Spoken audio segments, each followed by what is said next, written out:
কে আপনি যে দলটার নাম নিয়েছেন জামাত ইসলামী বাংলাদেশ, এরা সর্বসময় বাংলাদেশের বিরুদ্ধে তারা অবস্থান নিয়েছিল।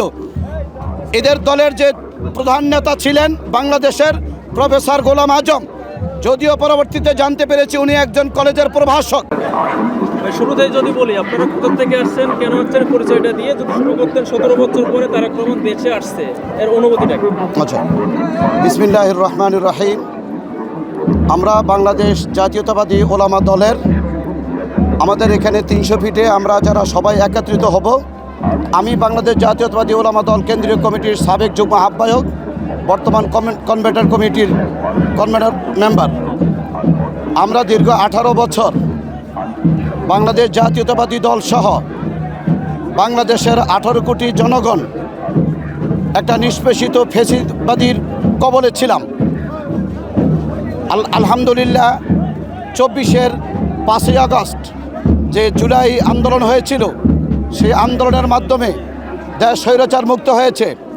আমরা দ্বিতীয়বার বাংলাদেশ স্বাধীন হয়েছি। জনগণ তাদের মতামত প্রকাশের মতো, সেই স্বাধীন মতামত প্রকাশ করার মতো সুযোগ পেয়েছে। এই জন্য যারা জুলাই আন্দোলন করেছেন এবং যারা দীর্ঘ 18 বছর ফ্যাসিবাদের বিরুদ্ধে যারা আন্দোলন করেছেন, তার ভিতরে অন্যতম সবচেয়ে বাংলাদেশের বৃহত্তম দল বাংলাদেশ জাতীয়তাবাদী দল, ভারপ্রাপ্ত চেয়ারম্যান তারেক রহমানের নেতৃত্বে, সাথে সাথে যারা বাংলাদেশি জাতীয়তাবাদ কল্যাণ রাষ্ট্র কায়েম করতে চায়, তারা তার সাথে একত্রিত হয়ে দীর্ঘ 18 বছর এই ফ্যাসিবাদের বিরুদ্ধে আন্দোলন করেছে। তার পরিণতিতে সর্বশেষ 5ই আগস্ট ফ্যাসিবাদ দেশ থেকে পালিয়ে যেতে বাধ্য হয়েছে। আমরা দেখছি যে 300 ফিটে একটু ঢাকার একটু বাইরে এসে বিএনপি একটা প্রোগ্রাম করছে, কিন্তু জামাতের প্রোগ্রামগুলো পল্টন মোড়ের মতো জায়গায় জনদুর্ভোগ ঘটিয়ে তারা প্রোগ্রাম করে, এই বিষয়টা কি বলবেন? জি, এটা আমাদের বাংলাদেশ জাতীয়তাবাদী দল এবং আমাদের দলের ভারপ্রাপ্ত চেয়ারম্যান সর্বসময় জনগণের দুর্ভোগ যাতে না পোহাতে হয়, এই জন্য যাতে ঢাকার ভিতরে, যেহেতু আপনারা সবাই জানেন ঢাকা একটা ঘনবসতিপূর্ণ নগর, সেই নগরায়নের স্বার্থে, জনগণের স্বার্থে, জনগণ যাতে, অনেকে রুগী আছে, সেই শাহবাগ সহ বিভিন্ন জায়গায় আমাদের বড় বড় হসপিটাল আছে, আমাদের দেশের নাগরিকগুলো সবসময় ওই জায়গাটা আন্দোলনের কারণে রুগীরা ঠিকমতো চিকিৎসা সেবাও পায় না। এই জন্য আমাদের দল সিদ্ধান্ত নিয়েছে এরপর থেকে বড় বড় সমাবেশ হলে তখন যেন ঢাকার সাইড এরিয়া যেন সেই সমাবেশগুলো হয়। সেই লক্ষ্য নিয়ে আজকে 300 ফিট একটা খোলা মনা পরিবেশ, কোলাহলমুক্ত পরিবেশ, যেখানে কোনো যানজটের কোনো লেশমাত্র নাই, এই জায়গাটা আমরা বেছে নিয়েছি জনদুর্ভোগ এড়ানোর জন্য। এবং বাংলাদেশের, আপনারা সবাই জানেন বাংলাদেশ জাতীয়তাবাদী দল দক্ষিণ এশিয়ার সর্ববৃহত্তম একটা রাজনৈতিক দল। এই দলের নেতা কর্মী এরা সবসময় আদর্শের উপরে অনুপ্রাণিত, তারা সুশৃঙ্খল একটা সংগঠন করে। এবং যেহেতু আমাদের এই দলের প্রতিষ্ঠাতা শহীদ রাষ্ট্রপতি জিয়াউর রহমান, আমরা ওনার আদর্শের প্রতি আমরা বিশ্বাস করি। আমরা মানুষকে কখনো জিম্মি করে কোনো প্রোগ্রাম করতে চাই না। আমরা যাতে মানুষের অসুবিধা দুর্ভোগ না পোহাতে হয়, আমরা এই জন্য 300 ফিট আমরা এই প্রোগ্রাম করার জন্য আমরা সিদ্ধান্ত নিয়েছি। আমি যেমনটি বলছিলাম যে পল্টনের মতো জায়গায় জামাত কিন্তু একাধিক প্রোগ্রাম করেছে পল্টন মোড়ে, তারা ইসলামিক দল হিসেবে তারা দাবি করে নিজেদেরকে, কিন্তু আবার জনদুর্ভোগ ঘটিয়ে যে প্রোগ্রাম করে, এটা আমি আপনাকে এটার সাথে একটু পিছনে আমি বলবো আপনাকে। আপনি যে দলটার নাম নিয়েছেন জামাত ইসলামী বাংলাদেশ, এরা সর্বসময় বাংলাদেশের বিরুদ্ধে তারা অবস্থান নিয়েছিল। এদের দলের যে প্রধান নেতা ছিলেন বাংলাদেশের প্রফেসর গোলাম আজম, যদিও পরবর্তীতে জানতে পেরেছি উনি একজন কলেজের প্রভাষক। উনি যখন স্বাধীনতা উত্তর ওনার এই দেশে আসার কোনো সুযোগ ছিল না। আমাদের মহান নেতা শহীদ রাষ্ট্রপতি জিয়াউর রহমান যখন রাষ্ট্র ক্ষমতায় আসেন, ওনার কাছে আবেদন করেছিলেন উনি একটু ওনার মাকে দেখতে আসার জন্য বাংলাদেশে আসবেন।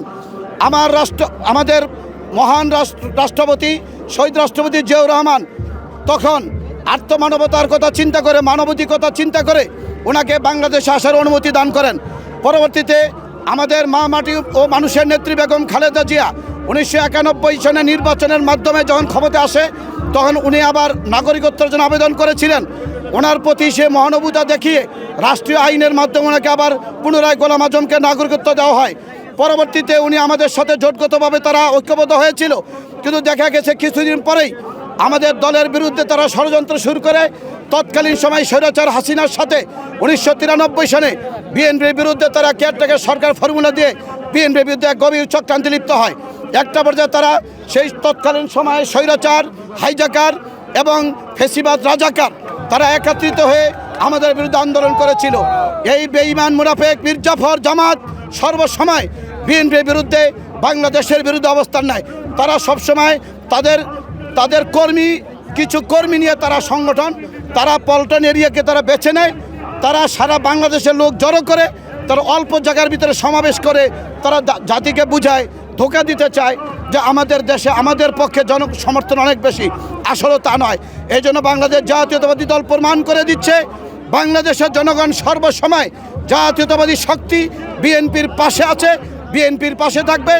আগামী জাতীয় সংসদ নির্বাচনে 12ই ফেব্রুয়ারি যে আমাদের আকাঙ্ক্ষার যে নির্বাচন হবে, বাংলাদেশ নির্বাচন কমিশন যে নির্বাচনের শিডিউল ডিক্লেয়ার করেছে, সকল ষড়যন্ত্র উপেক্ষা করে 12ই ফেব্রুয়ারি বাংলাদেশ জনগণ অবাধ সুস্থ একটি নির্বাচন উপহার পাবে।